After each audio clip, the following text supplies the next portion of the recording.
हज़रत मोहम्मद मुस्तफ़ा सल्लल्लाहु ताला अलैहि वसल्लम ने इरशाद फरमाया कि अहले हबशा को छोड़े रहो कि जब तक वो तुमको छोड़े हुए हैं, क्योंकि काबे के ख़जानों को सिवाय इस हबशी के कोई नहीं निकालेगा। इसी तरह हुज़ूर पाक सल्लल्लाहु ताला अलैहि वसल्लम ने इरशाद फरमाया कि क़ुर्ब क़यामत में छोटी पिंडियों वाला एक हबशी खाना काबा को गिरा देगा।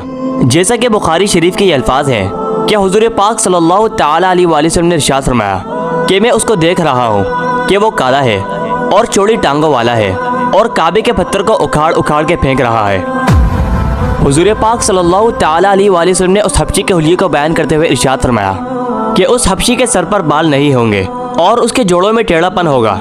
ऐसा मालूम होगा कि उसके जोड़ अपनी जगह से हटे हुए हैं। मज़ीद हुज़ूर पाक सल्लल्लाहु ताला अलैहि वसल्लम ने इरशाद फरमाया कि ये शख्स खाना काबा को लोहे के एक आले से शहीद करेगा।